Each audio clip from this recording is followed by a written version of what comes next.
Welcome to another episode of Hiring and Empowering Solutions. My name is Molly McGrath, and I am the creator of this Office Altering podcast. If you're a first-time listener, welcome. If you're a returning listener, welcome back. As always, you can check us out at hiringandempowering.com. Alrighty, so today we are talking about this whole concept about responsibility. I hear so often from people that I feel like I'm totally responsible, or I feel like the responsibility is all on me. I hear this from entrepreneurs.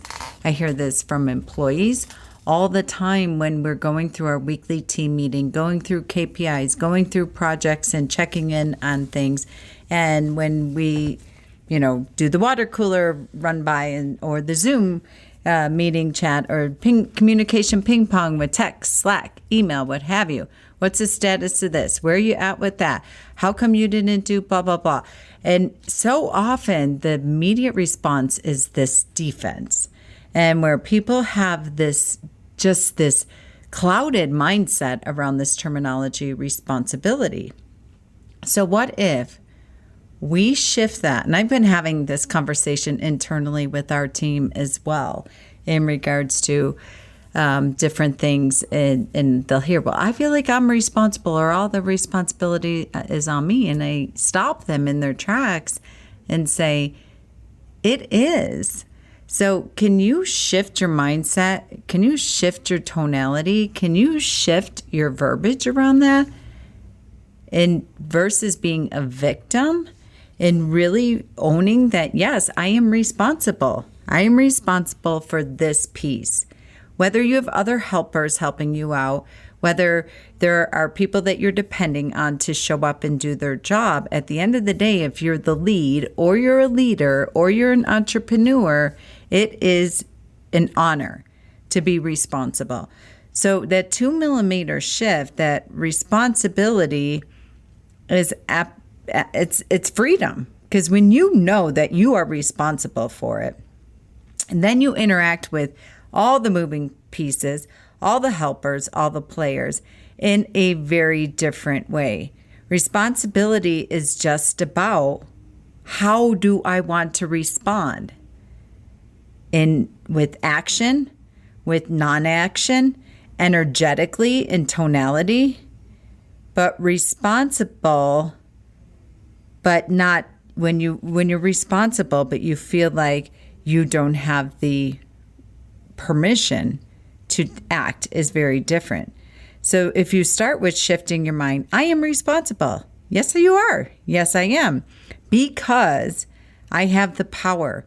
I have the permission. I have the authority and to respond, not react. And so when people use these victim words, like, I feel like I'm totally responsible, or all the responsibilities on me, is that you are operating from this reaction place versus responsive place. So when you shift your mindset and know you have the power, and clarify if you need to as an employee with the boss, clarify with your team if you are the boss or the entrepreneur. And I know a lot of entrepreneurs don't like that term boss, but that's what I'm using today. So when you really shift that and have the clear conversation with whomever you need to, and say, I just want to be clear. I'm responsible for X, correct? Great. I am so excited to step up and to own it. I just want to be clear that I have the permission, the authority, the empowerment, and the power. And I don't love that word either, but I have the responsibility. Let's just say that I have the power to be able to take action, make the decision for no action, but come with a proposed solution for why I didn't take action. And I have the responsibility to show up and kind of boss people around who aren't doing their part of it. So that whole elephant in the room, the whole energetic thing around it. Get clear on that. And once you do that, then it shifts everything for you. Because as entrepreneurs, we are 100% responsible as leaders. If you're a PLA or a COO or CEO as well. If you're leading a team, yes, you are responsible. Own it. Hold your head high with it and get really, really clear on what that means, even if you're depending on other people. And as the quote unquote boss and the business owner, nobody's going to care as much as you do about your business. Nobody's going to work as hard as you do about your business. So stop complaining about it. It's an absolute honor that you're an entrepreneur and you get to run the show for your own business. You get to carry out your own vision, your own values. You get to make your business what you want it to be. So often I hear nobody cares as much as I do. I'm the one who's totally responsible. At the end of the day, my name is on the door. At the end of the day, my license is on the door or at stake, what have you. Yes. So shift your mind and stop complaining about it and own it.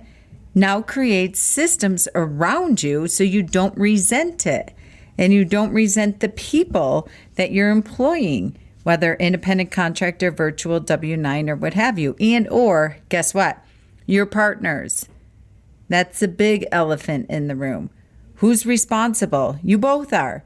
Okay, well, for what? Let's get clear on that. And let's not have resentment around it. And let's be owning it and holding our head high and powerfully around it.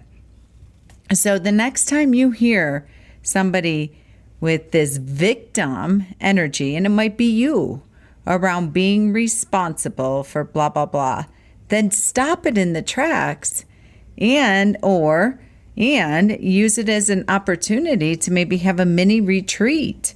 We're ending Q1 and have a mini retreat with your team.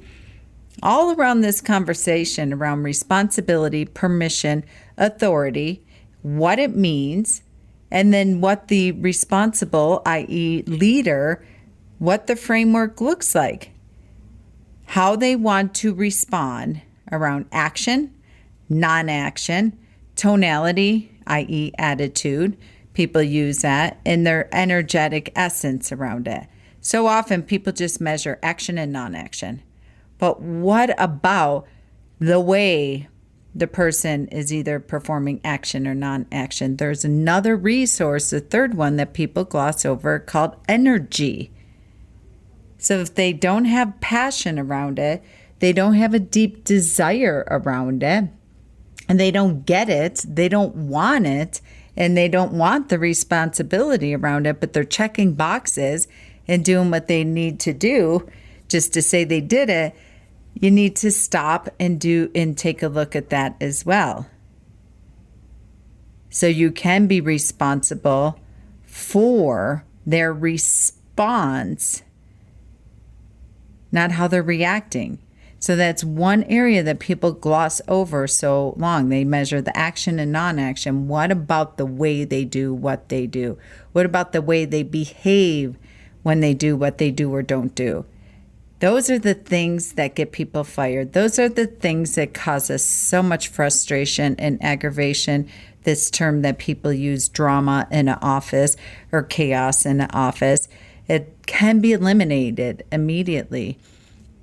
So if you're the leader, if you're the employee, stop interacting with this terminology of I am responsible in a victim mentality and shift it around in a place of honor, in a place of empowerment, in a place of unrelenting standards, and get clear as a team on what those standards are, what the permissions are, what the authorities are around, and how we're going to measure, and how we're going to name, and how we're going to have conversations around when it comes to the responsibility of action, non-action, and the energetic attitude and behavior of how people do what they do and when they do it, because that is the biggest resource that most business owners do not measure, but typically the biggest demise of the business.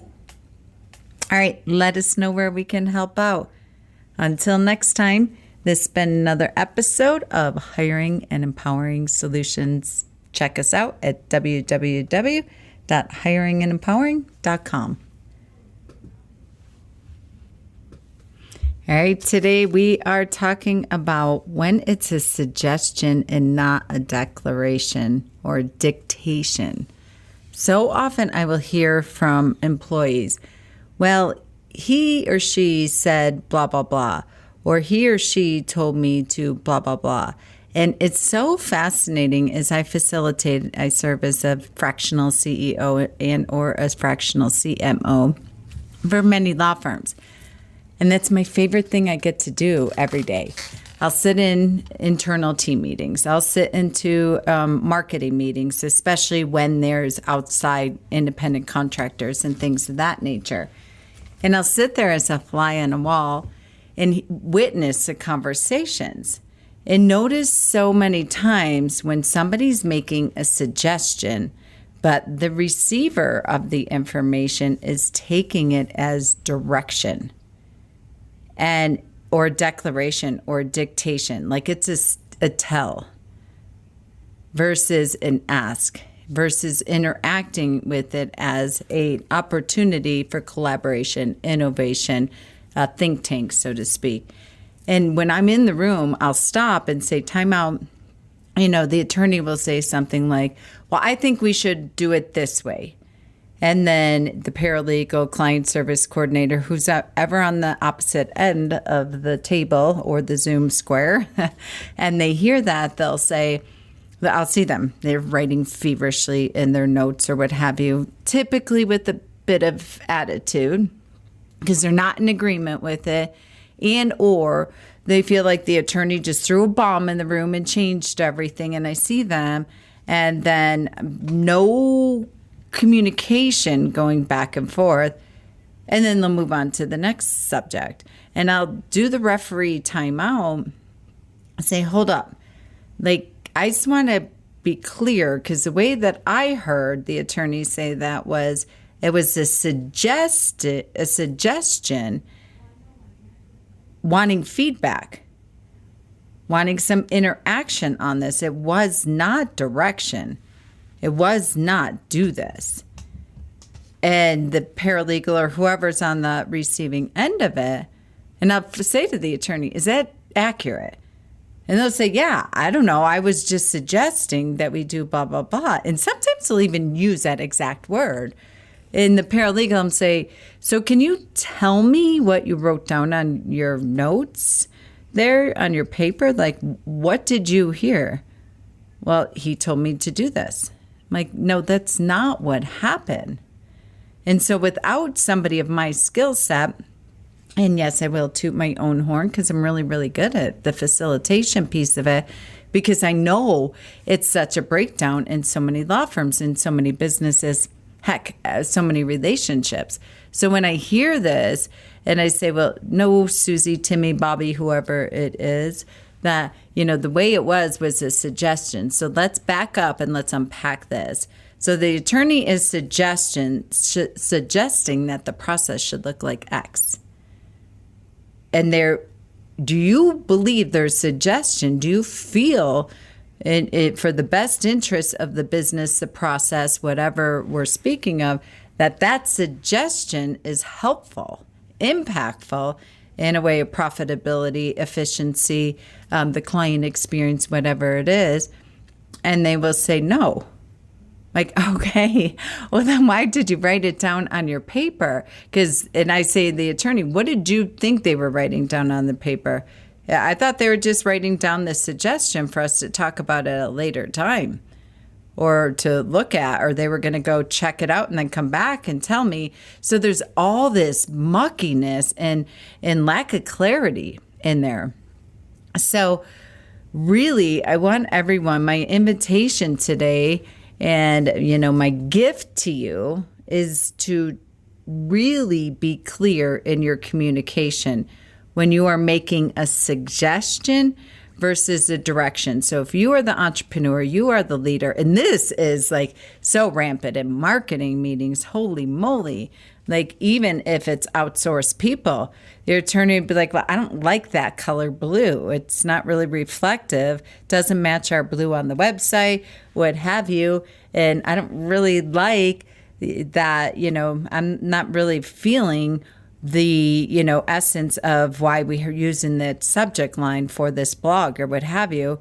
And depending on the skill level of the marketing agency or independent contractor, virtual assistant, or if it's a paralegal that's also doing marketing, whoever it might be, they're like, well, you're the guy who writes a check or the gal that writes a check. Your name's on the door. So I assume, what you say goes. And, for marketing people especially, no, the reason we're hiring you is because we're not the expert marketer or what have you. So the reason somebody is engaging with you and employing you and hiring you and under contract with you is because you are the expert. And if you are an employee and you're just facilitating that meeting, you might say, well, I don't know why that subject line, but they're the marketing expert. So I have to assume there is some method to the madness of why that subject line says that or why the copy and the content is this way. It's a marketing piece, not a legal law review article. So we should ask the questions and allow for them to educate us on why they did what they did and why it's the best practice approach for this. So going forward, if you're an entrepreneur, be very, very clear. I'm making a suggestion. I am not giving direction right now, and I need your feedback, your pushback, your insight on this. As an employee, you should put it, if you have to put it at the end of every single piece of paper that you write on, if you have a weekly focuser form of some sort, to put on there, I want to clarify. Is this a direction, a dictation? Are you telling me this is what you want me to do? Or are you making a suggestion and you're open for my feedback? And then you get permission to say, I'm not prepared right now for that, but let me process it and then I'll come back to you.